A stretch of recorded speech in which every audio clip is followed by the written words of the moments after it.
Un vecino de Las Condes sufría de constantes filtraciones desde el Departamento Superior y al no tener respuesta llamó a la PDI. Fue así como descubrieron que había un verdadero laboratorio para producir marihuana en grandes cantidades. Eran más de 100 plantas de cannabis que por el riego producía esta filtración. El resultado es que el responsable quedó detenido. Aquí acabamos de abrir, vamos a entrar al administrador con un copropietario. ¿Para qué sirve un departamento? ¿Qué utilidad se le puede dar si no es para dormir? Dudas que quizás tengan una respuesta lógica para usted, pero no en esta historia, la que comenzó con un departamento inundado en la comuna de Las Condes. Vamos a ir para el fondo, parece que de allá viene. El recorrido continúa, cada paso va acompañado del sonido de charcos. Algo extraño ocurría. Parece que la ducha anda. ¿Una ducha corriendo? ¿Un departamento abandonado e inundado? Las dudas se agudizan y toman un matiz de misterio. Misterio el cual se acabó cuando una de las habitaciones fue abierta.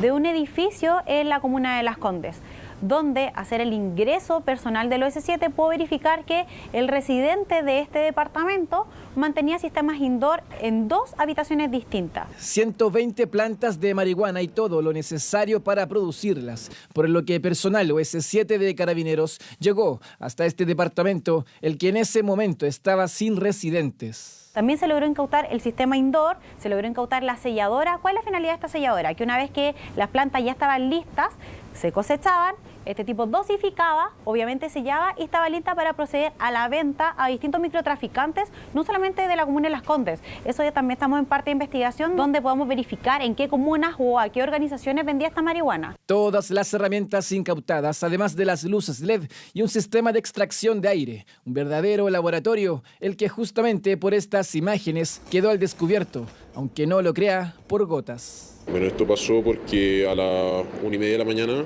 una vecina dijo que estaba teniendo una filtración, por lo tanto tuvimos que actuar rápido. Ya a las 7 de la mañana estábamos llamando a los residentes, al residente, no hubo respuesta por ningún lado. Como miembro del comité y sabiendo un poquito de la ley de copropiedad, sabía que existía la facultad del artículo 42. El Consejo de Administración del edificio, ¿no es cierto?, hace uso del artículo 42 de una norma legal que le permite ingresar en forma forzada porque se estaba inundando el departamento de abajo, podía haber riesgo para las personas. En este contexto entran 5 personas del comité de administración del edificio y se dan cuenta que había un laboratorio. Se le inundó el departamento, el de abajo, empezó a caer la capa abajo porque el gallo como que no se tenía un riego automático y aparentemente se le echó a perder y se inundó el departamento y nada, tuvieron que entrar.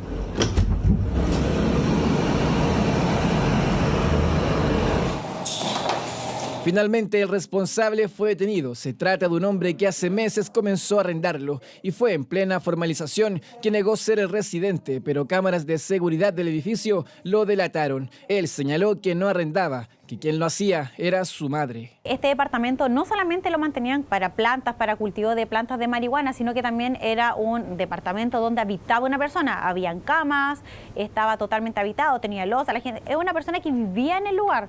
Obviamente tenemos que tener presente que esta persona diariamente tenía el olor de esta marihuana. Hoy día se está haciendo mucho en distintos lugares sin ningún problema por la tecnología que se utiliza y la climatización que se está utilizando. No es un costo oneroso para poder hacerlo conforme a la producción que ellos tengan. Es decir, hoy día podemos encontrar en los departamentos, como en este caso, podemos encontrar en un patio de una casa, podemos encontrar que hoy día pueden estar arrendando varios departamentos para esta situación. El detenido registra antecedentes por robo con fuerza, con intimidación, con violencia y con sorpresa, hurto simple, robo en lugar no habitado, por poner en peligro la salud pública y por utilizar permiso de circulación, revisión técnica y emisión de gases falsificados. Pero faltaba más, un vehículo de alta gama incautado que contaba con encargo por robo y tenía su patente clonada. Porque ese vehículo también puede haber sido destinado o utilizado para este delito que es el tráfico de drogas. Es sumamente importante para nosotros ver eso y también ver si esta persona utilizaba armamentos, si se ha visto en alguna situación extraña, si ha tenido problemas con otras personas de esta comunidad, cuál era el comportamiento normal de él.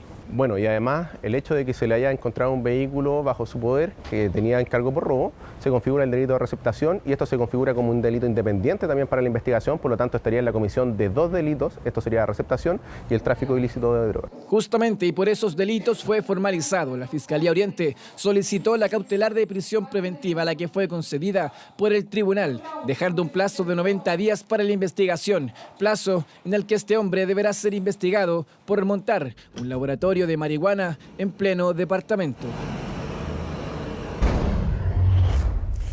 Las siguientes imágenes muestran cómo el conductor de ese bus va zigzagueante y realizando arriesgadas maniobras en la ruta a El Tabo, poniendo así en riesgo a todo el resto de los automovilistas y también a los pasajeros.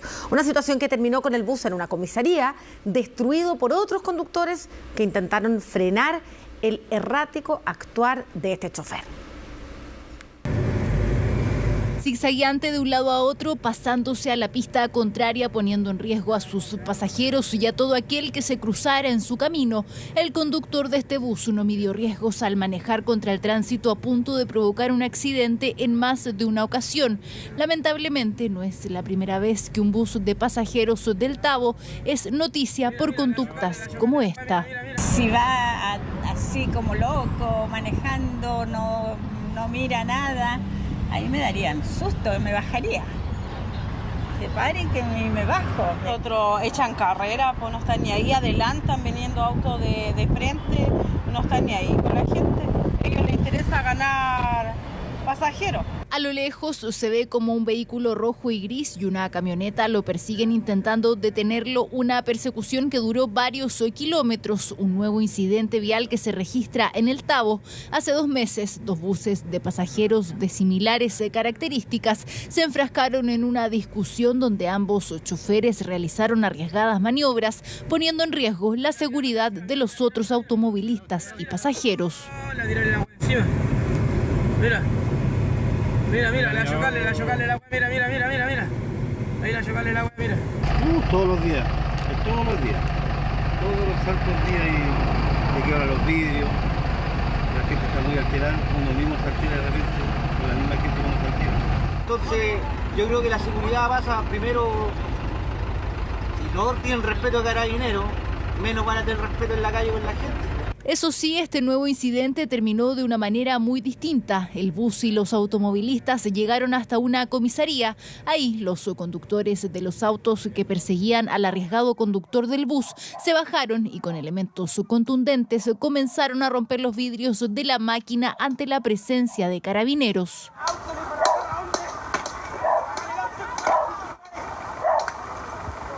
Estos registros, al tratarse de situaciones reiteradas que ponen en riesgo la vida de los demás automovilistas, nos hacen preguntar qué hacer en caso de encontrarnos con conductores de actuar errático y arriesgado. Yo recomendaría, ¿no es cierto?, ante una situación como esta, no seguir, digamos, o sea, parar, dejar pasar y avisar a Carabineros. Tenemos teléfonos directos como avisar a Carabineros y dejar que esto no siga su curso, porque es bastante, o sea, puede causar un accidente grande y además me puedo ver involucrado un tercero o un cuarto sin querer, lo que también puedo ser causante de un accidente de un tercero. Pese a que el conflicto terminó afuera de una comisaría, según Carabineros no se interpuso ninguna denuncia de los hechos ni por parte del conductor del bus, que terminó siendo agredido, ni de los conductores que persiguieron al bus tras su temerario actuar.